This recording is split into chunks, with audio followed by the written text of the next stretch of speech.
আজকের ভৌতিক ছায়া চ্যানেলের পক্ষ থেকে রয়েছে স্বাগতা পাঠকের লেখা বউরানী গল্পের চতুর্থ পর্ব। ঘড়ির কাঁটায় রাত 2:45 হবে। শ্রীময়ী খাওয়া দাওয়া করে এসে শুয়ে পড়েছিল। দেবায়ন অনেকবার সরি বলেছে, কিন্তু শ্রীময়ী কোনোভাবেই ওর কোনো কথার উত্তর দেয়নি। কেনই বা দেবে? মামার বাড়ির মুয়া নাকি? যখন ইচ্ছে হলো মুখ করলো, যখন ইচ্ছে হলো কাছে টানলো। অত সস্তা নয়। ঘুম ভেঙে বিছানায় উঠে বসে শ্রীময়ী। এমন আচমকা ঘুম ভাঙার কারণ হলো জায়গা পরিবর্তন। নিজের ঘর ছাড়া অন্য কোথাও ঘুম হতো না ওর ঠিক করে, কিন্তু এখন তো আর কিছু করার নেই। এই অন্য জায়গাটাই তার পার্মানেন্ট জায়গা। কষ্ট করে হলেও মানিয়ে নিতে হবে। তবে বলে না, ওই অভ্যাসী সবকিছু কটা দিন গেলে ঠিক হয়ে যাবে। পাশে দেবায়ন কুম্ভকর্ণের মতো ঘুমোচ্ছে। ডাকলেও সে উঠবে না, আর উঠলেও ওই ঘুম ঘুম চোখে বলবে, কেন ডাকলে বলো তো, একটু ঘুমোতে দাও না। নতুন বিয়ে হয়েছে, কোথায় বউকে নিয়ে মেতে থাকবে তা নয়, দিনরাত পড়ে পড়ে ঘুমাচ্ছে। মাঝরাতে জেগে দুজনে গল্প করার মজাই আলাদা। সেটা এই আন্দোলনটা বুঝবে না।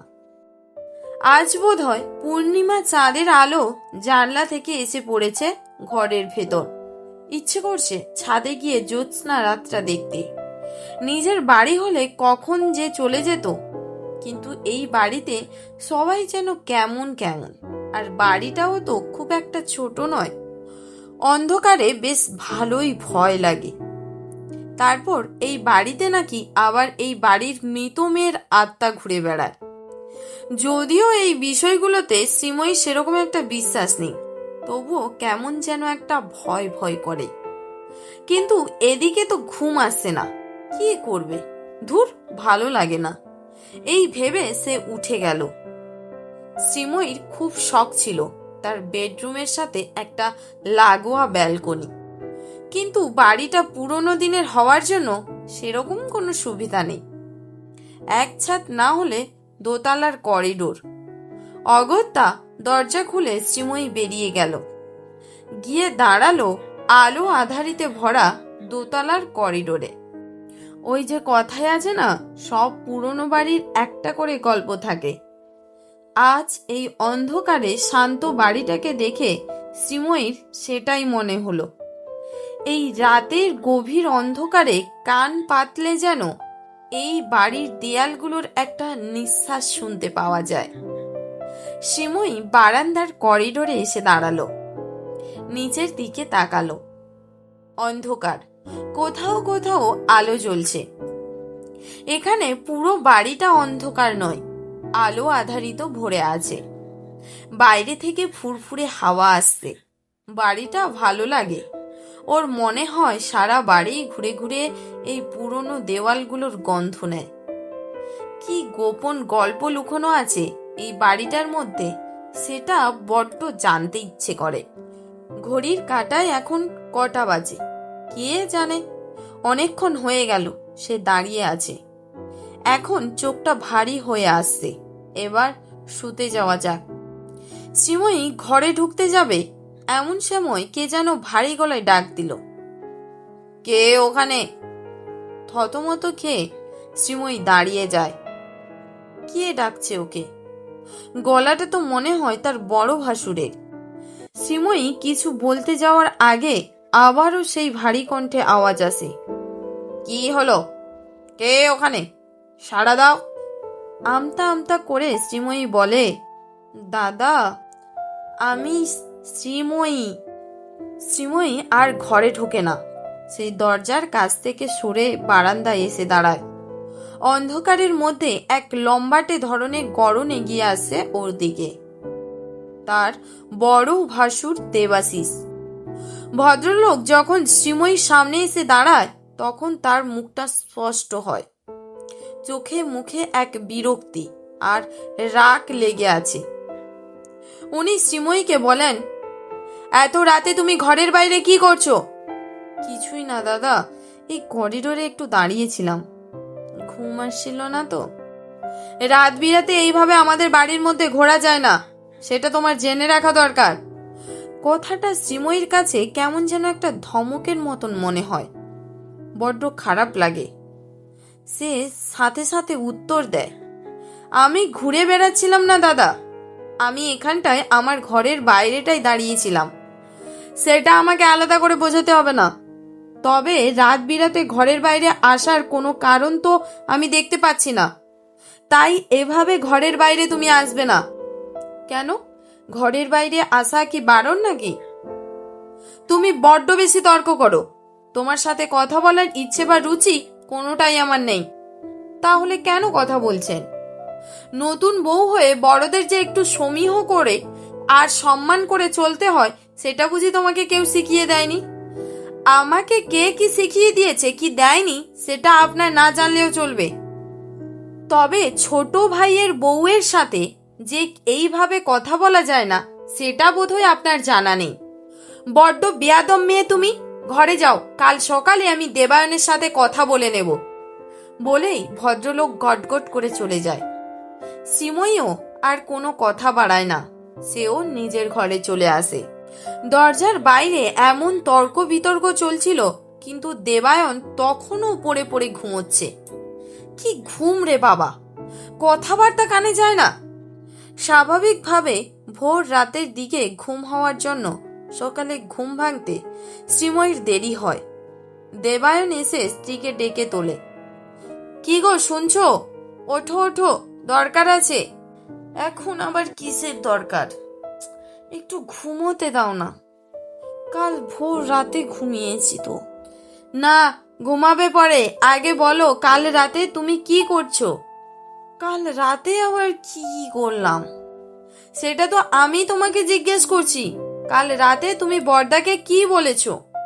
হঠাৎ করে শ্রীময়ীর গতকাল রাতের কথা মনে পড়ে যায়। তার বড় ভাসুরের সাথে তার একটা ছোটখাটো তর্ক বিতর্ক হয়েছিল। বিছানায় উঠে বসে শ্রীময়ী কপালে হাত দেয়। তার মাথাটা খুব ধরে আছে।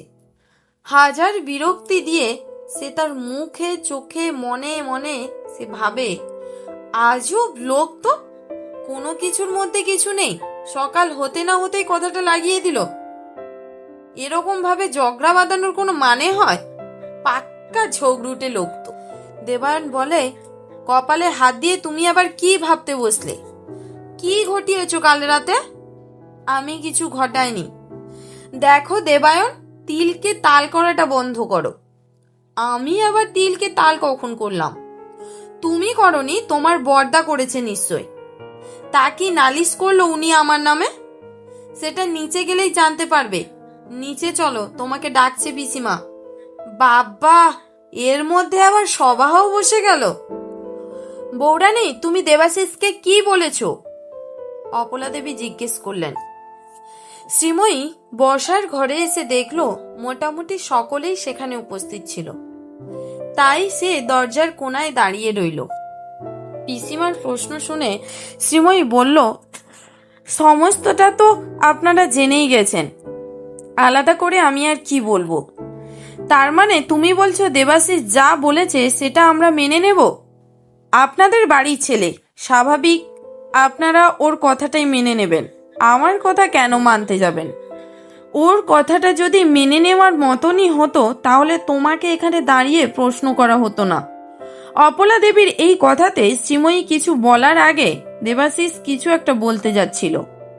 অপলা দেবী হাত দেখিয়ে দেবাশিসকে থামতে বলল। তারপর শ্রীময়ী বলল, তুমি কি কিছু বলবে? এরপর শ্রীময়ী গত রাতে যা হয়েছে সমস্তটা সকলের সামনে খুলে বলল। সব শুনে অপলা দেবী বললেন, শোনো শ্রীময়ী, তুমি বাড়ির নতুন বউ, দেবাশিস তোমার ভাসুর হন। ওনার সাথে এইভাবে কথা বলাটা তোমার মোটেই উচিত কাজ হয়নি। হাজার হলেও উনি বয়সে এবং সম্পর্কে তোমার থেকে বড়, তোমার গুরুজন। যতই হোক শ্রীময়ী ভুল করেছে, সেটা সে অনুভব করলো, তাই সে মাথা নিচু করে দাঁড়িয়ে রইল। এরপর অপলা দেবী দেবাশিসকে বললেন, শোনো দেবাশিস, ও তোমার ছোট ভাইয়ের বউ, তোমার ছোট বোনের মতো। তাকে তুমি ওরকম ঝাঁঝিয়ে না বলে ভালো করে বুঝিয়েও কথাটা বলতে পারতে। তার প্রতি ওরকম অপব্যবহারের শব্দ তোমার মতো শিক্ষিত ছেলেকে মানায় না। এইসব শোনার পর তোমার শিক্ষা নিয়ে আমার একটু চিন্তা হচ্ছে। পিসিমা, আপনি একটা বাইরের মেয়ের সামনে আমাকে এভাবে অপমান করতে পারেন না। দেবাশিস বিরক্ত হয়ে কথাটা বলল। আমি কি পারি আর পারি না সেটা আমি তোমার কাছ থেকে শিখবো না। আর তুমি কাকে বাইরের মেয়ে বলছো? শ্রীময়ী এ বাড়ির ছোট বউ, ও বাড়ির একজন সদস্য, তাই ওকে বাইরের মেয়ে বলে অপমান করার কোনো অধিকার তোমার নেই। দেবাশিস আর কোনো কথা বাড়ায় না। সে গটগট করে বসার ঘর থেকে বেরিয়ে চলে যায়। ইন্দিরা তার বৌমার মাথায় হাত বুলিয়ে বলে, বৌমা, তুমি ওর কথায় কিছু মনে করো না। কার সাথে কিভাবে কথা বলতে হয় সেটা বোঝে না। তুমি কিছু মনে করো না মা। শ্রীময়ী মৃদু হেসে মাথা নাড়ে। অপলা দেবী উঠে দাঁড়ায়। তারপর ইন্দিরাকে বলে, তুমি এক কাপ চা নিয়ে আমার ঘরে এসে। বড় বৌমা, হ্যাঁ দিদি, যাচ্ছি। ঘুম থেকে উঠে ফ্রেশ হওয়ার সুযোগ পায়নি শ্রীময়ী। তার মধ্যে তাকে উঠে যেতে হলো। তাই ঘরে ফিরে বাথরুমে ঢুকে গেল তড়িঘড়ি। দেবায়ন কিছু একটা বলতে যাচ্ছিল, কিন্তু তাকে সেই সুযোগ না দিয়ে ওর মুখের উপর দুম করে বাথরুমের দরজাটা বন্ধ করে দিল শ্রীময়ী।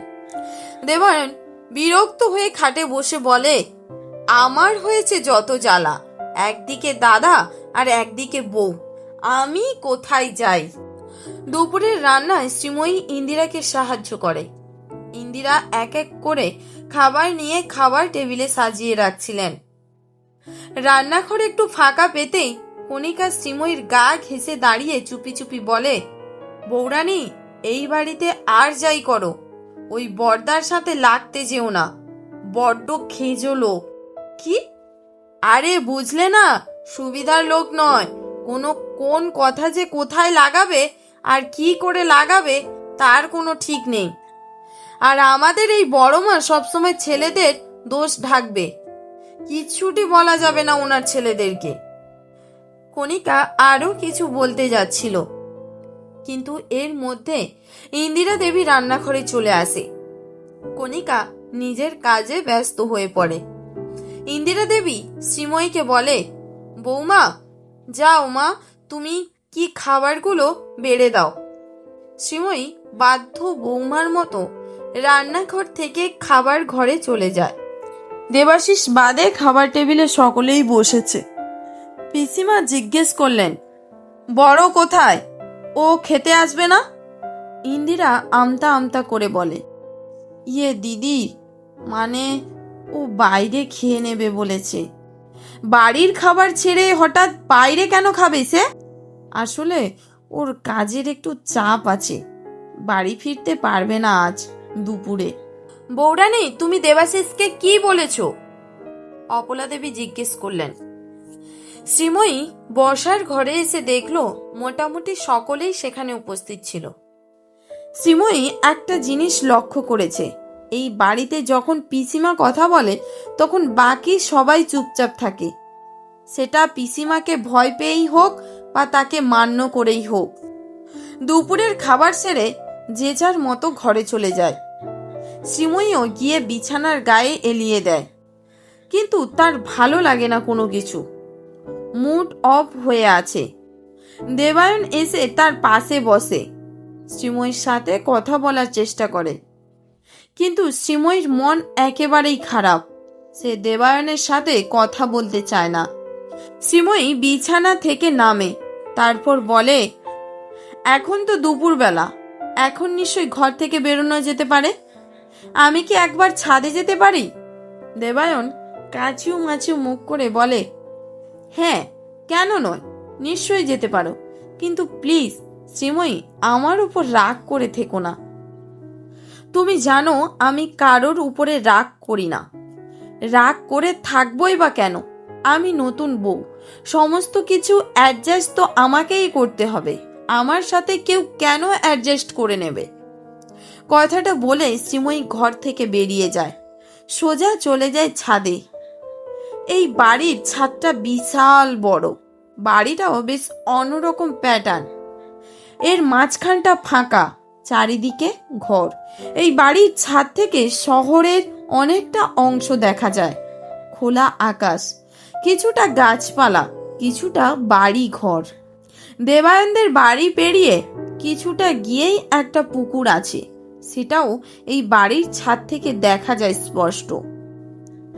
আনমনে ছাদে দাঁড়িয়ে শ্রীময়ী গুনগুন করে গান করছিল। দেখতে দেখতে অনেকটা সময় পেরিয়ে যায়। দুপুর গড়িয়ে বিকেল নামছে। রোদ ঢলে যাচ্ছে পশ্চিম আকাশে। পশ্চিম আকাশে লাল আবির ছড়িয়ে সূর্য অস্ত যাচ্ছে। কিচির মিচির করে পাখিরাও এদিক ওদিক ছুটে যাচ্ছে। শহরে আজকাল পাখি দেখা যায় না, তবুও মাঝে মধ্যে কোথাও কোথাও পাখিদের কিচির মিচির শোনা যায়। সেটা শুনলেও মনটা ভালো হয়ে যায়। ছাদে দাঁড়িয়ে দাঁড়িয়ে ঠিক কতটা সময় কেটেছে জানা নেই। হঠাৎ শ্রীময়ীর কাঁধে কেউ একজন হাত রাখে। চমকে গিয়ে শ্রীময়ী পেছনে ঘুরে তাকায়। কে? আরে ভয় পেও না বৌরানী, আমি আমি কণিকা। উফ, তুই?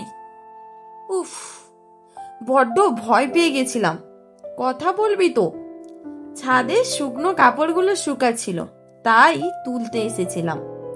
দেখলাম তুমি এখানে একা একা দাঁড়িয়ে আছো, তাই ভাবলাম একটু কথা বলি।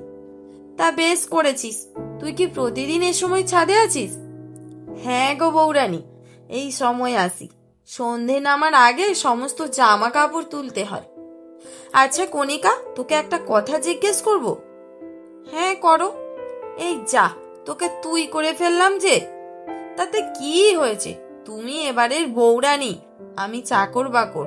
তুই বলবে নাকি আপনি বলবে? সে যাই হোক, তবে আর কোনোদিন চাকর বাকর কথাটা বলবি না। তুই কি জানিস, তুই না থাকলে এবারে অর্ধেক কাজ কি 90% কাজ হতো না? জানো বৌরানী, তুমি খুব ভালো। তুমি একমাত্র বাড়িয়ে বাড়িয়ে আমার প্রশংসা করো। তাছাড়া এই বাড়িতে সবাই আমাকে দূরছাই করে। আচ্ছা, তাই যদি হয় তাহলে বল, আমি যা বলবো তুই সঠিক উত্তর দিবি। মা কালীর দিব্যি বলছি, তুমি যা বলবে আমি তাই তোমাকে সঠিক উত্তর দেব। বলো বলো, কি জানতে চাও? না না, অত দিব্যি দিয়ে বলতে হবে না। তুই যা বলবি আমি বিশ্বাস করব। তাহলে বলো, কি জানতে চাও? আচ্ছা, তাহলে বল দেখি, আমার শাশুড়ি মা মানে তোর বড় মা কি তোকে আমার সাথে কথা বলতে বারণ করেছে? আচমকা এমন একটা প্রশ্ন শুনে কণিকা একটু ভ্যাবাচ্যাকা খেয়ে গেল। বোকার মতো শ্রীময়ীর দিকে তাকিয়ে রইল। শ্রীময়ী আবারও জিজ্ঞেস করলো, কি রে, উত্তর দিলি না যে? না মানে বৌরানী, বড় মা তোমার সাথে কথা বলতে বারণ করেনি, বলেছে বেশি আলগা পিরিত না করতে। আলগা পিরিত কথাটা শুনে শ্রীময়ী হো হো করে হেসে উঠল। শ্রীময়ীকে অমন হাসতে দেখে কণিকা বলল, ও মা বৌরানী, তুমি হাসছো কেন? তোর কথা শুনে। আচ্ছা কণিকা, বল, এই আলগা পিরিত জিনিসটা কি? এটাও জানো না? আলগা পিরিত মানে বেশি মাখো মাখো ব্যাপার। বুঝলাম। তাহলে এই বাড়িতে তোর কার সাথে এই মাখো মাখো ব্যাপারটা আছে? কারো সাথেই নেই গো। আচ্ছা কণিকা, এ বাড়ির মানুষগুলো কেমন বলো তো? ভালো না খুব ভালো? আমি আর কি বলবো বৌরানী, এতগুলো বছরে আমি ওদের ঠিকভাবে চিনতে পারলাম না। ভালো খারাপ খুব ভালো এসব বুঝি না, তবে মনে হয় কি সবার মধ্যেই না একটা গোপন রহস্য আছে, কিছুতেই বোঝা যায় না সঠিক। সবাই কিছু না কিছু চেপে যেতে চাইছে। তোরও এইটা মনে হয়? আমারও এটা মনে হয়। মানে তুমিও কি এমনটাই মনে করো বৌরানী? জানি না রে, আমিও কেমন যেন কনফিউজড হয়ে যাই। আচ্ছা, তোর ছোটদা কেমন মানুষ রে? ছোটদা ভালো মানুষ, কোনো সাথে পাচে থাকে না। তোমার বর তুমি চেনো না? বিয়ের আগে তো কত গল্প করেছো। কোথায় আর সময় পেলাম বিয়ের আগে? ওই একটা মাস যা গল্প করার সময় পেয়েছি, তাও যদি হতো প্রেমের বিয়ে তাহলেও বুঝতাম। এটা তো দেখে শুনে বিয়ে। একটু সময় দাও, আস্তে আস্তে ঠিক বুঝতে পারবে। উপর থেকে একটু কড়া মনে হলো, মানুষটা খারাপ নয় গো বৌরানী। সন্ধ্যের চায়ের আসরে সবাইকে পাওয়া গেল, দেবাশিসের দেখা পাওয়া গেল না। শ্রীময়ী সকলের জন্য চা করে নিয়ে আসলো, সাথে গরম গরম সিঙ্গারা। পিসিমা খুশি হয়ে বললেন, বাহ বৌরানী, সন্ধ্যের টিফিনটা কিন্তু আজকাল আমাদের ভালো হয়ে জমে যাচ্ছে। তুমি কিন্তু আমাদের বদ অভ্যাস করে দিচ্ছ। বদ অভ্যাসের কি আছে পিসিমা, এটুকু তো আমি করতেই পারি। সারাদিন সেভাবে তো কোনো কাজই করি না। সকলেই চা আর সিঙ্গারায় মনোযোগ দিয়েছে। এর মধ্যেই শ্রীময়ী বলে উঠল, আমি একটা কথা বলতে চাই। অপলা দেবী বললেন, হ্যাঁ বলো, কি বলবে? পিসিমা, আমার মনে হয় দাদা আমার ব্যবহারে খুবই দুঃখ পেয়েছেন, তাই দুপুরে খেতে আসলেন না। এমনকি সন্ধ্যায় চায়ের আসরেও ওনাকে পাওয়া গেল না। তাই আপনারা যদি কেউ ওনাকে একটু ডাকতেন, আমি না হয় সকলের সামনে ওনার কাছ থেকে ক্ষমা চেয়ে নিতাম।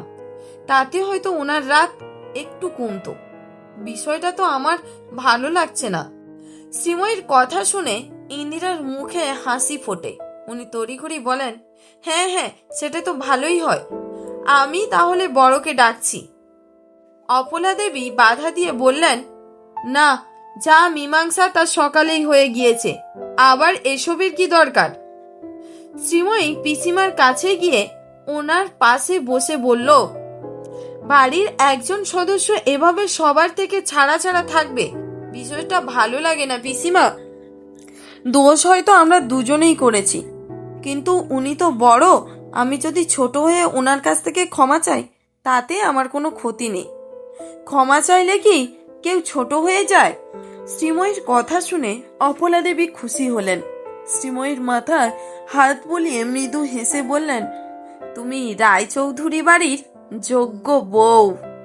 সবকিছু তো মিটে গেল শ্রীময়ী, তুমি কি এখনো আমার উপর রাগ করে থাকবে? শ্রীময়ী আয়নার সামনে বসে মাথা আঁচড়াচ্ছিল। পেছন থেকে এসে আলতো করে জড়িয়ে ধরে দেবায়ন কথাটা বলল, সবকিছু কোথায় মিটলো দেবায়ন? তোমাকে আজকের একটা কথা বলি, যদি আমার সাথে সুস্থভাবে সংসার করতে হয়, তাহলে আমার জন্য স্ট্যান্ড নিতে শেখো। আমি একটা বাইরের মেয়ে, পরের বাড়ি থেকে এসেছি। সবকিছু ছেড়ে আমার পাশে দাঁড়ানো একমাত্র কর্তব্য তোমার। তোমার বাড়ির অন্য কেউ আমাকে না বুঝলেও তোমাকে আমার বোঝা উচিত। আমি কি তোমায় বুঝি না শ্রীময়ী? তুমি আমাকে কতটা বোঝো সেটার তো প্রমাণ পেলাম। কোনো সমস্যা হলে ক্যাবলার মতো হাঁ করে দাঁড়িয়ে না থেকে কথা বলো, ভুল ঠিক বিচার করে প্রতিবাদ করো। আমি তোমাকে বলছি না তুমি আমাকে সবসময় জিতিয়ে দিয়ে বাড়ির লোকের কাছে খারাপ হও। যদি আমি ভুল হই আমাকেও বলো, কিন্তু কথা বলো, চুপ করে থেকো না, প্রতিবাদ করো। প্রতিবাদ করতে তো কিছু লাগে না। বোকা বোকা মুখ করে দেবায়ন বলে, এইভাবেই কি সারা রাত বকে যাবে? একটু আদর করতে দেবে না? তুমি হচ্ছ 1 নম্বরের শয়তান। শ্রীময়ী কথাটা বলতেই দেবায়ন ওকে জড়িয়ে ধরে ঠোঁটে ঠোঁট চেপে ধরে।